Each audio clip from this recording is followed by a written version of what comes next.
This is 5 on your side at noon. Focused on you.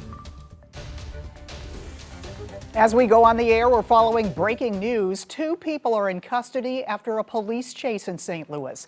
This is Interstate 70 at Adelaide, where the chase ended around 10 this morning.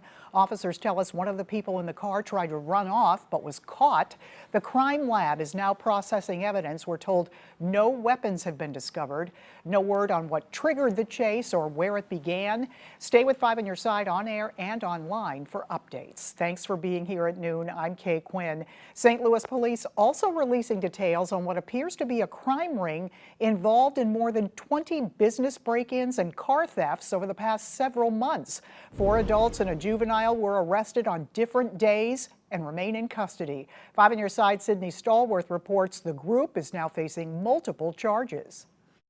5 people facing 5 dozen charges this morning. We've been tracking break-ins across St. Louis City and County for months now. Now, St. Louis police say that they've made an arrest of a group of young people they believe have been targeting and burglarizing businesses for just as long. Here are the 3 things you need to know this afternoon.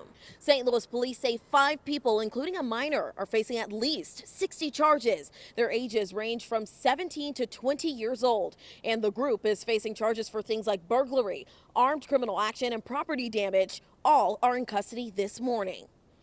This has been an ongoing issue 5 on your side has been following for months now. Just 24 hours ago, 2 South St. Louis businesses were burglarized along Cherokee Street. And just last week, we reported on this break-in spree in Florissant. I was in North County gathering information on the 6 businesses hit in the overnight burglaries. St. Louis County Police are still searching for those responsible.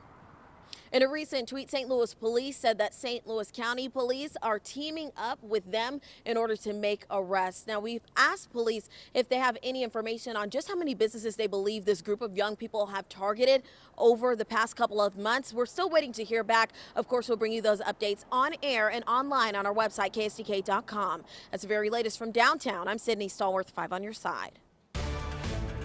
Tonight, a speech by former President Donald Trump expected to close out the Republican National Convention.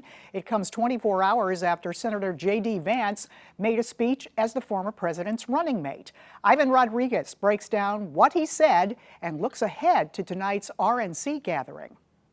On the penultimate night of the Republican National Convention, Ohio Senator J.D. Vance formally accepted the vice presidential nomination. Mr. President, I will never take for granted the trust you have put in me. While introducing himself and his life story to the world. I grew up in Middletown, Ohio, a place that had been cast aside and forgotten by America's ruling class in Washington. Vance attacked Joe Biden and Democratic policies, making it clear that although he was once a harsh Trump critic, he's now all in. Now, Joe Biden has been a politician in Washington for longer than I've been alive. For half a century, he's been the champion of every major policy initiative to make America weaker and poorer. The night's theme, Make America Strong Once Again, highlighted Trump's foreign policy priorities, featuring Gold Star families who lost loved ones during the U.S.'s chaotic withdrawal from Afghanistan. Joe Biden owes the men and women that served in Afghanistan a debt of gratitude and an apology. As well as families of Hamas hostages who believe Trump can bring their loved ones home. We know he stands with the American hostages. We need our beautiful son back. And we need your support. Tonight's theme, Make America Great Once Again, will underpin former President Trump's address as he formally accepts his nomination for president for the 3rd time and lays out his vision for what a second Trump term will be. This evening, our political editor, Mark Maxwell, will report on the final day of the convention in Milwaukee. Look for his reports tonight on 5 on your side at 5, 6, and 10 on ksdk.com and the 5 Plus app. Mark will also travel to Chicago next month for the Democratic National Convention. That kicks off August 19th at the United Center. Cleanup is underway in Nashville, Illinois after Tuesday's destructive flooding.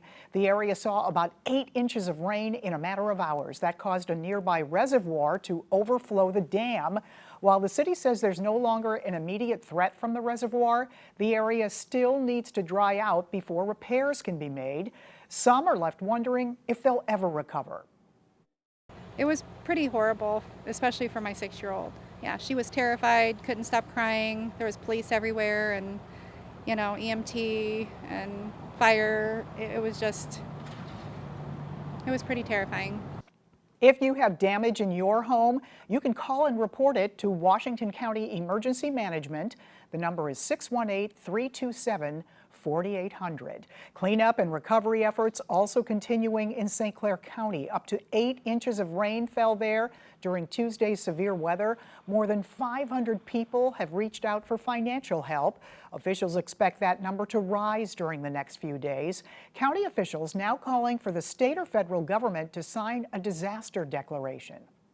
We were surveying the flood while the rain was occurring, and it was very clear that this was a storm that we hadn't seen for decades in many parts of the county.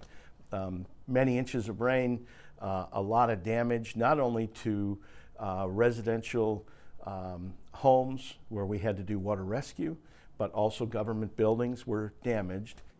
If you are a flood victim in St. Clair County and need assistance, you can fill out a form on the county's EMA Facebook page. Well, after all that rain Tuesday, we're enjoying another beautiful dry day in the bi-state. Here's a live look at the Missouri Botanical Garden, a pretty popular spot with the mild temperatures and low humidity.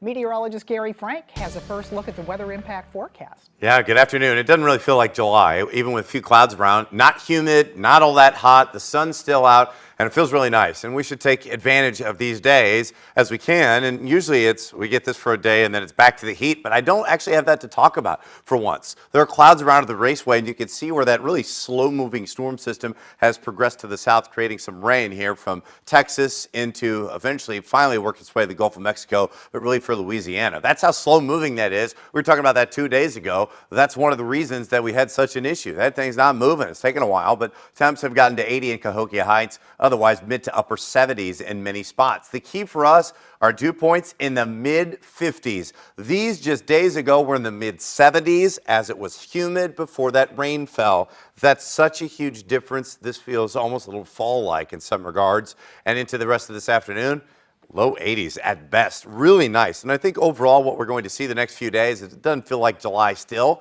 We're struggling to reach 90 degrees, but there is a tricky forecast next week because of the pattern that's set up. We'll talk about what that means and more rain chances ahead in the 7-day forecast. All right, we'll see you then. Thank you, Gary. The Francis Howell School Board has revised a proposal that would allow parents and staff members to challenge educational materials. The district was set to take a final vote on the policy tonight at 6:30, but this morning the board made several changes to it. So tonight the revised policy will be discussed and there will not be a final vote. That meeting is slated for 6:30 at district headquarters in O'Fallon, Missouri. Just 3 hours from now, a new early childhood education center will open its doors in Delwood. 5 on Your Side's Travis Cummings brings us more on the impact it will have on the community. I'm Travis Cummings reporting in Delwood at the Refuge and Restoration Marketplace, where in just a few hours the Brilliant Angels Academy will come to life. Another opportunity for families to have access to quality early childhood education in North County. Nonprofit leaders say the Early Childhood Education Center here on West Florissant Avenue will serve 85 preschool-aged children and 85 families per year. The new Childhood Education Center will add about 33 new jobs over the next year. The curriculum at Brilliant Angels Academy will include learning through play, exploration, experimentation, and interaction. Brilliant Angels Academy is currently taking in pre-enrollment for August later this fall. You can learn all about the application process online. Reporting in Delwood, Travis Cummings, 5 on Your Side. Former President Trump's running mate J.D. Vance takes the stage at the Republican National Convention. Ahead, our National Verify team looks into some of the claims he made last night. Baseball fans, start marking your calendars. Ahead, the Cardinals theme nights coming your way soon.